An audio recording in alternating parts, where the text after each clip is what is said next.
My grandpa asked, "Son, why'd you show up in an Uber? Where's that Mercedes C63? We bought you." Before I could answer, Mom smiled and said, "Oh, that belongs to his sister now." What Grandpa did next made me respect him forever. Hey Reddit, grab whatever you're drinking because this one's a ride. My family treated me like a walking ATM for years, and it took showing up to my grandpa's house in an Uber instead of the Mercedes he bought me to finally make everything explode.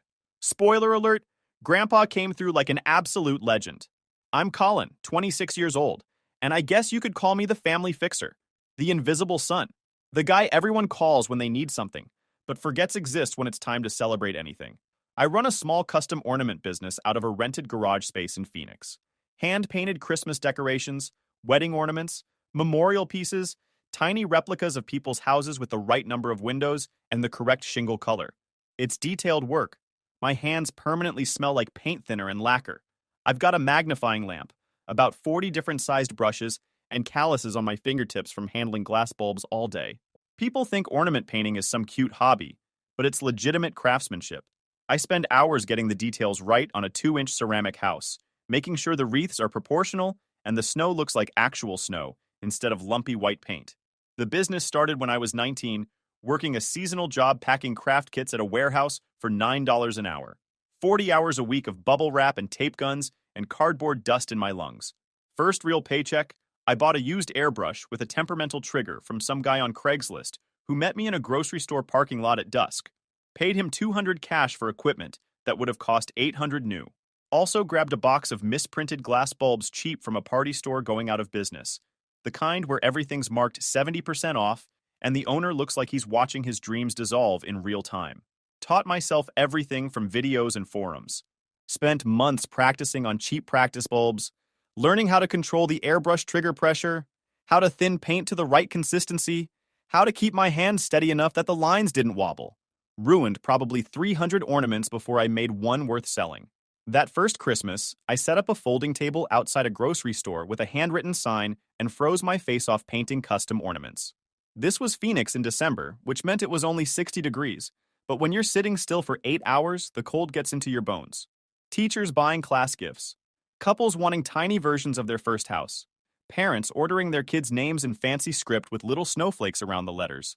I charged $15 per ornament and felt guilty about it, like I was overcharging for something that took me an hour to paint. I remember every single customer from that first season because they were the ones who saw potential in some kid with paint-stained fingers doing careful work in the cold. Mrs. Patterson, a third-grade teacher who ordered 24 snowman ornaments for her class. The Johnsons, who wanted a replica of the house they'd just bought. A guy named Frank who ordered one with his late wife's name and the year she passed, and cried when he picked it up because I'd gotten the details right. By 21, I had regular clients. I was pulling in decent money during the holidays and doing custom orders year-round. Weddings, graduations, memorials, baby announcements. If you could paint it on a 3-inch ornament, I could make it happen. That's when Grandpa Howard decided I needed reliable transportation. Grandpa's old-school practical. 78 years old, retired electrician, who spent 50 years pulling wire through walls and fixing breaker boxes, built his entire life on the principle that you take care of your tools and your tools take care of you. He showed up at my garage one afternoon in March, driving his old Ford truck with the toolbox still mounted in the bed, and said we were going car shopping. I thought he meant helping me find something affordable in the $10,000 to $15,000 range. Maybe co-signing a loan so I could get decent interest rates. Nope. We drove to a Mercedes dealership on the north side, and he walked straight past the showroom with all the brand new models gleaming under the lights. Went directly to the used section where the previous lease returns lived. Found this 5-year-old C63 with 47,000 miles. Silver exterior with black leather interior. Sitting between a boring sedan and an SUV with wood paneling. The sales guy saw an old man in work boots and a kid in paint-stained jeans and probably thought we were lost. The guy started his pitch about luxury features and performance specs, talking about the AMG engine and the 0 to 60 time like we were there to race it. But Grandpa cut him off with this hand gesture that meant stop talking. "Does it run reliably?" he asked. "Yes, sir. Fully inspected. Clean. Does it have room for equipment in the trunk?" The sales guy looked confused. "It's got decent trunk space for a sedan, yes. Maintenance history clean? No accidents? No funny business with the title? Clean Carfax, one previous owner. All service done at the dealership. 3 yeses later, Grandpa asked to see the maintenance records. Spent 20 minutes reading through them like they were a mystery novel, checking service dates and making sure the previous owner hadn't skipped oil changes or ignored warning lights. Then he test drove it himself, took it on the highway, listened to the engine, checked the brakes in an empty parking lot. When we got back to the dealership, he didn't negotiate, just asked the price, pulled out his checkbook from the credit union, and wrote a check for the whole thing. $28,000. Cash deal, no financing, no games. The sales guy looked like he'd won the lottery, and also couldn't quite believe what just happened. Grandpa handed me the keys right there in the parking lot, with this matter-of-fact pride that meant more than any graduation speech could have. A craftsman needs reliable wheels, he said. This isn't for show. This is for work. You take care of it, it'll take care of you. Mom showed up for the photo op. Big smile, arm around my shoulder, posted it on social media talking about how proud she was. That smile should have been my warning sign. Mom doesn't celebrate things she can't somehow leverage into benefiting the family. By family, I mean my sister. My sister Kelsey is 22, charismatic, photogenic, in that way that makes phones love her face, and what Mom calls front-of-house material. Translation: she's good at talking to people and looking put together for cameras. Kelsey's whole life is her social media presence. She's got about 85,000 followers across platforms, which sounds impressive until you realize that's about 60,000 on TikTok, 20,000 on Instagram, and 5,000 random followers on Twitter who probably forgot they followed her. She posts lifestyle content 5 to 7 times a day. Morning routines that start at 9 a.m. because she doesn't actually wake up early. What I eat in a day videos featuring acai bowls she makes once for content, then orders Chipotle. Closet organization content for a wardrobe funded entirely by credit cards. Apartment tours of our parents' house where she lives rent-free but pretends it's her own place. She does brand partnerships for yoga pants and meal prep containers and sustainable water bottles. The yoga pants company sent her 2 free pairs in exchange for 3 posts. The meal prep containers were a $60 Amazon purchase she wrote off as a business expense on Mom's credit card. The sustainable water bottles were part of an ambassador program that paid her $50 and a discount code that 3 people used. In high school, she got a free pair of leggings for doing a brand shout-out, and you would have thought she'd discovered cold fusion or solved world hunger. She posted about it for 3 weeks straight. The beginning of her empire. Mom started treating her like a business investment after that. Every family resource got redirected toward building Kelsey's platform because that's where the real money was supposedly hiding just around the corner, right after the next viral video, any day now.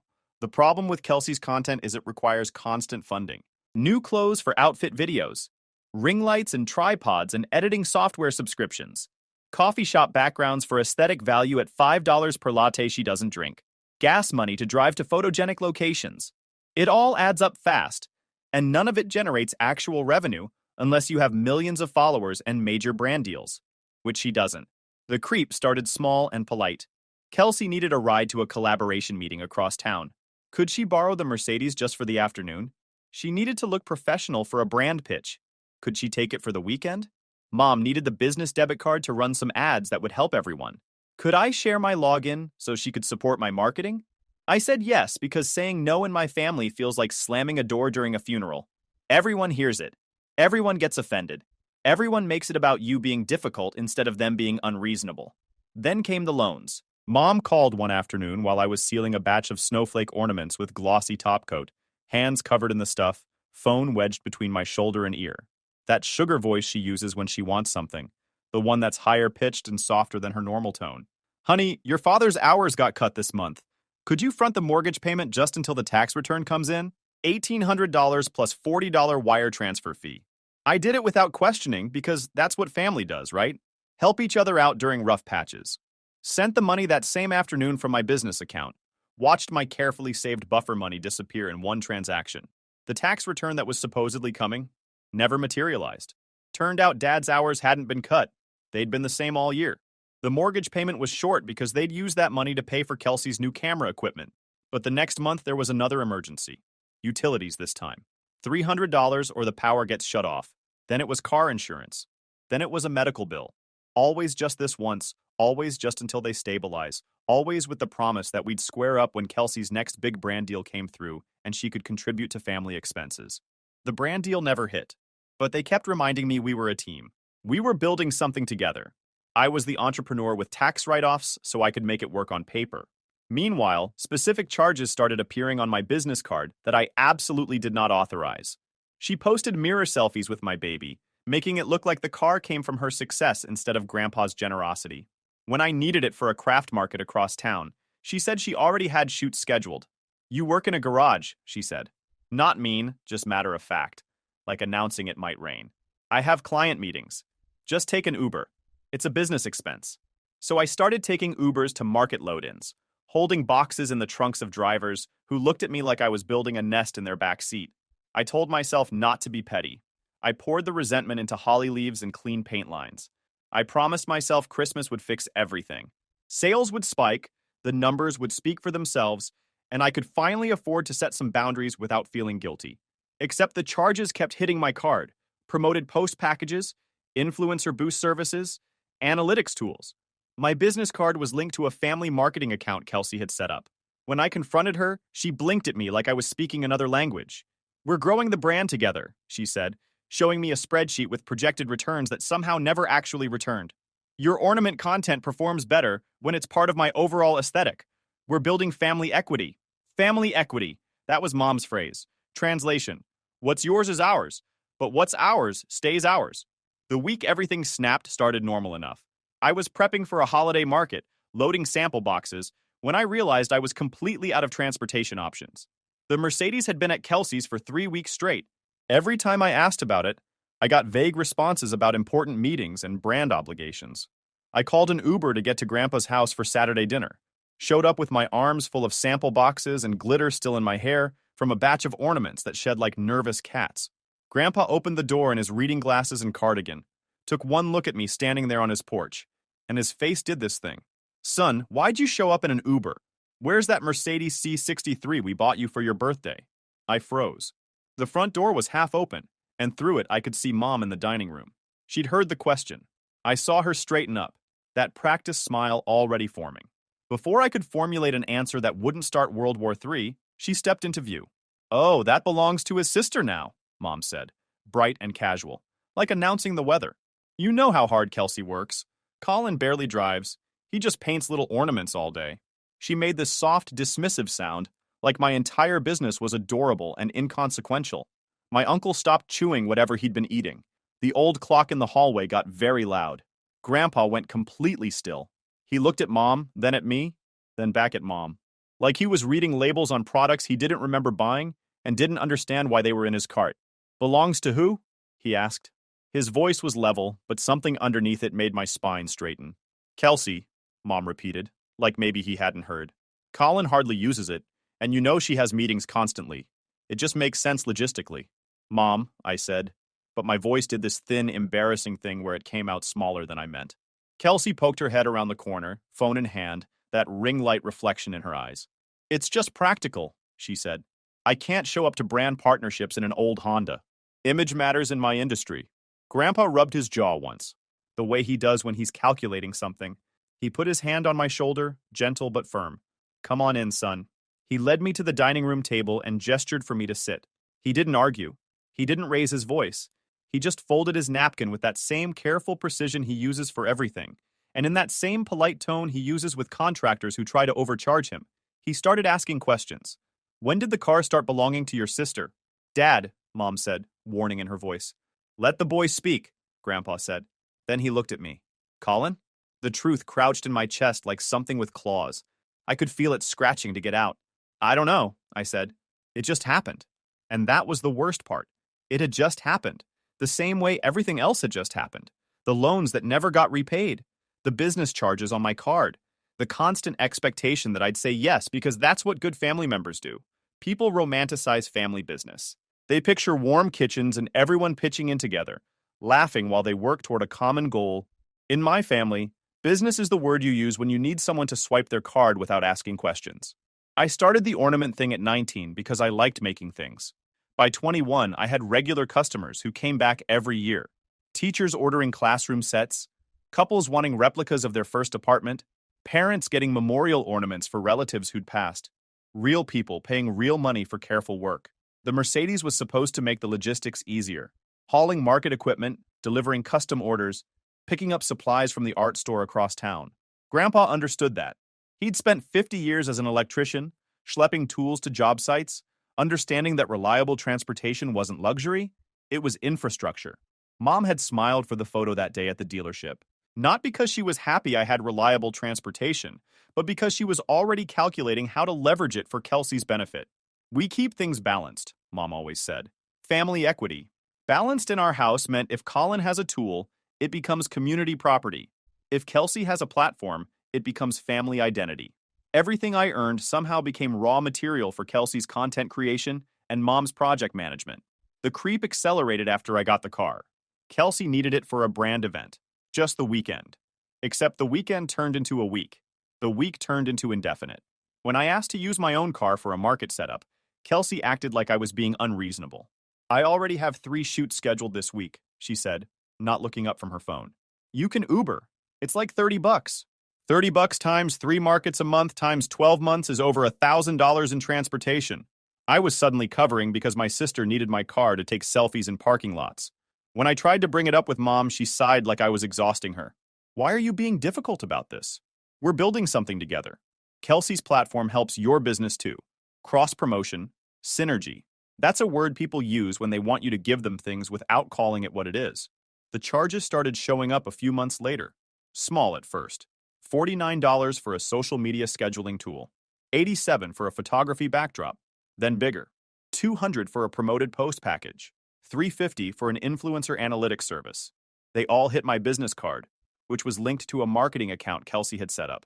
When I confronted her, she showed me a spreadsheet that looked professional and meant nothing. Projected reach, estimated conversions, anticipated brand deals, all numbers that existed in the future, justifying money I was spending in the present. We're investing in growth, she said.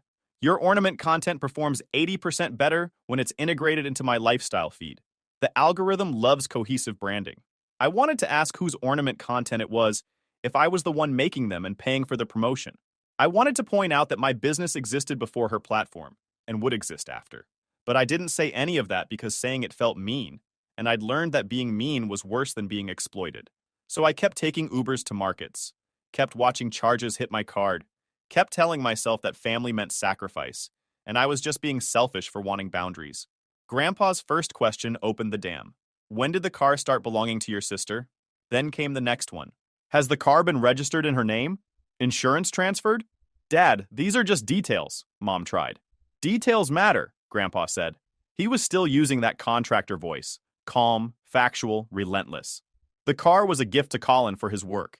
If it's being used by someone else, I want to understand the arrangement. There was no arrangement. That became clear fast. Kelsey had just started using it.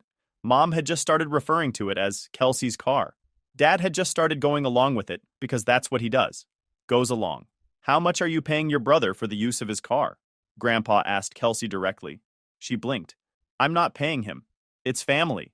So you're using his work vehicle, not compensating him. And he's covering transportation costs with his own money so you can have his car. Is that accurate? When he laid it out like that, with no emotional padding, it sounded exactly like what it was. Theft with better PR. Grandpa, it's not that simple, Kelsey started. It's extremely simple, he replied. You're using something that doesn't belong to you without permission or compensation. That's the definition. Mom tried to redirect. We're all contributing to Kelsey's platform. It benefits everyone. How has it benefited Colin? Grandpa asked. Silence. The kind that gets heavy. He gets cross-promotion, Mom said weakly. Show me the numbers, Grandpa said. Show me how Colin's business has grown from this cross-promotion you keep mentioning. More silence. Because there were no numbers. My business had grown despite the arrangement, not because of it. My customer base came from craft markets and word of mouth, and people finding my work through local searches, not from Kelsey's followers who were interested in smoothie recipes and closet organization. Grandpa turned to me. How much have you loaned your parents? I did the math in my head. $1,800 for mortgage. Adjust this for utilities. $500 here, $300 there. Maybe $6,000? Over the past year and a half. Repayment plan? They said when things stabilize. Grandpa nodded slowly. And the charges on your business card. The marketing expenses for Kelsey's platform. How much total? I'd been tracking it. Not obsessively, just aware. Around $4,000. Did you authorize these charges? Not specifically, But Kelsey had access to the account for, family marketing. Family marketing for a business that isn't hers. Grandpa leaned back. So to summarize, you loaned your parents $6,000 with no repayment timeline. Your sister has spent $4,000 of your money on her projects without explicit permission. She's using your car full-time without compensation. You're covering transportation costs to do your actual work. And everyone's telling you this is normal family behavior. When you list it out like that, it sounds completely insane. But it had happened so gradually, one small concession at a time, that I'd convinced myself it was just how families worked. Dad, you're making this sound worse than it is, Mom said. I'm making it sound exactly like it is, Grandpa replied. Colin's been subsidizing everyone's lifestyle while being told he's not contributing enough. He makes ornaments, Mom said, and there was edge in her voice now. Kelsey's building a real business, a brand, something with scale. Colin runs a profitable craft business with actual paying customers, Grandpa corrected. Kelsey runs a social media account that requires constant cash infusion from other people. One of these is a business. The other is an expensive hobby. Kelsey's face went red. My followers are an asset. Brands pay for access to my audience. How much have they paid? She hesitated. I've done several partnership deals. Dollar amount. This year, net after expenses. I don't have the exact numbers right now. Rough estimate. Kelsey looked at Mom. Mom looked at Dad. Nobody said a number, which meant the number was either zero or embarrassingly small compared to the money they'd been spending to build this asset. Colin, Grandpa said, what did your business net last year? I didn't want to say it. Felt like bragging or setting myself up for more extraction. But Grandpa was looking at me with this expression that said, the truth mattered here. 42,000, after expenses and before taxes. The room got quiet again. Kelsey made this small sound. Mom's jaw tightened. 42,000 was more than my dad made at his job. It was definitely more than Kelsey's platform had ever generated in actual income. And yet you're funding marketing for her account while taking Ubers to your own work events, Grandpa observed, while she drives the car I bought for your business. It's more complicated than that, Dad said. First time he'd spoken. He was doing that thing where he stares at his plate like the grout patterns hold answers. Actually, it's not, Grandpa said. It's very simple. Colin's been exploited by people who should be supporting him. And you've all gotten comfortable with it because he kept saying yes. I sat there feeling like my skin was too tight. Everything he was saying was true, but hearing it out loud made me want to crawl under the table. What do you want us to do? Mom asked. Kelsey needs the car. Colin can Uber. It works. It works for everyone except Colin, Grandpa said. Here's what's going to happen. The car goes back to Colin today. He drives it home tonight. If Kelsey needs a vehicle, she can buy one or rent one or figure out transportation like every other working person. That's not fair, Kelsey said. I have meetings scheduled, brand calls. I can't show up in an old Honda. Then buy a car that matches your image, Grandpa said, with money from your brand deals. Dad, be reasonable, Mom tried. Kelsey can't afford that right now. Why is that Colin's problem? Grandpa asked. Simple question. No good answer. We're family, Mom said. The ultimate trump card. Family should be the last place you encounter theft, Grandpa replied. Colin's been family this whole time, and nobody's treated his needs as legitimate. That stops today. He pulled out a folder I hadn't noticed him carrying. Inside were bank statements, printouts, documents I didn't recognize. He'd been preparing for this conversation, had evidence ready. This wasn't spontaneous Grandpa being protective. This was a planned intervention. I've reassigned a small trust I set aside years ago, Grandpa said. Originally meant for family emergencies. After watching how emergencies have been defined in this house, I've decided Colin needs protection from his own family. Mom's face went white. Dad, what are you doing? I'm making sure Colin has the resources to set boundaries. The trust is enough for him to lease a proper workshop space and separate his finances completely from family access. It's not a fortune. It's a foundation. You're rewarding his selfishness, Mom said, her voice going sharp. I'm rewarding his work, Grandpa corrected, and protecting him from people who've been treating him like an ATM. I sat there trying to process what was happening. A trust. Money specifically designated to help me separate from the family financial ecosystem that had been bleeding me dry. How much? Dad asked quietly. Enough, Grandpa said. The details are between Colin and me. What matters is he'll be able to support himself without being guilted into supporting everyone else first. This is going to destroy this family, Mom said. She wasn't yelling. Her voice was shaking. This family's been destroying Colin for years, Grandpa replied. You've just been benefiting from it. So you called it love. The silence after that was different, heavier, like the air before a storm, except the storm had already passed, and we were standing in the aftermath. Grandpa slid the car keys across the table to me. These stay with you. You want to lend the car to someone? That's your choice. But it's a choice, not an assumption. I picked up the keys. They felt heavier than they should have. And the money? Grandpa asked. The 6,000 in loans and 4,000 in charges? That's between us, Mom said quickly. We'll work it out as a family. No, I said. First time I'd really spoken since Grandpa started asking questions. I want a repayment plan in writing. $100 a month until the 6,000 is covered. I'm not fronting anything else. And Kelsey pays back the 4,000 in marketing charges. Same terms. Colin, be reasonable, Mom started. Those are extremely reasonable terms, Grandpa said. Banks would charge interest. He's not. Fine, Kelsey said suddenly. Whatever. I'll pay it back. She was staring at her phone, thumb moving fast, probably already texting someone about this family disaster, turning it into content about toxic relatives. In writing, I repeated. Signed. I want documentation. You don't trust your own family? Dad asked. He sounded hurt. No, I said. Simple. True. I don't. Not with money. That hurt him. I could see it on his face. But it needed to be said. Trust isn't something you demand. It's something you earn. And they'd been making withdrawals for years, without deposits. Anything else? Grandpa asked me. Yeah, I said. My business is mine. No more access to accounts. No more loans without clear terms. No more assuming I'll say yes because we're family. If someone needs help, I'll decide if I can give it. And the answer might be no. You're being cruel, Mom said. She looked like she might cry. I'm being clear, I corrected. There's a difference. The dinner broke up after that. Nobody ate. Kelsey left first, dramatic exit with her phone in hand. Mom and Dad stayed, trying different angles. The guilt trip about raising me. The practical argument about family supporting family. The emotional appeal about Mom's anxiety.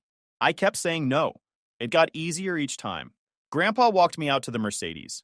My Mercedes. Handed me the folder with the trust documents and account information. This isn't going to be easy, he said. They're going to push back hard. They'll try guilt. They'll try emergencies. They'll tell other family members you're being unreasonable. I know. You stay firm anyway. You understand me? Your worth isn't measured by how much you're willing to give away. Yes, sir. And if you need help holding the line, you call me. Anytime. I drove home in the Mercedes for the first time in 3 months. It felt strange and unfamiliar, like I was relearning how to operate something that should have been second nature. The seat was adjusted wrong for my height. The mirrors were all positioned for Kelsey. There were hairpins in the cup holder, and her phone charger still plugged into the dashboard. Empty coffee cups in the back seat. Receipts from places I'd never been. Evidence of 3 months of someone else living in my car like it was theirs. I spent that evening in my garage methodically reclaiming my space. Changed every password on every account Kelsey had access to. Business banking, email, cloud storage, social media, even my phone unlock code. Removed her from my business credit card entirely, called the company, and had them issue me a new card with a different number just to be absolutely certain no old saved payment information could slip through. Set up a completely separate checking account at a different bank across town, one my family didn't even know existed. Transferred my business income there, changed all my automatic payments and direct deposits. Created a financial firewall between my life and their constant requests. Mom called twice that night. I watched the phone buzz on my workbench and didn't pick up. She left voicemails. The first one was angry, voice tight and sharp, about me embarrassing the family at Grandpa's house and making them look bad in front of extended family who'd be hearing about this drama soon enough. The second voicemail was sad, that wounded tone she uses when anger doesn't work, about me choosing money over relationships and not understanding what family really means.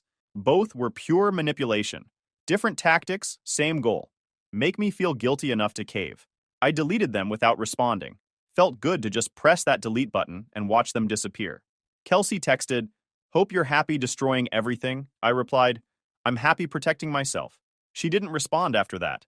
The next week, I signed a lease on a corner unit with big windows that actually opened and real workshop space.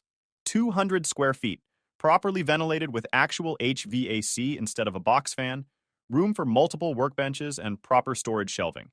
The trust covered first and last month plus security deposit without me having to drain my business account. I was out of the cramped garage where I'd been working, hunched over for years, and into a real legitimate shop that had a proper address and everything. The space had good bones. Concrete floors I could actually spill paint on without worrying. Electrical outlets every 6 feet. A small office area separated from the work zone.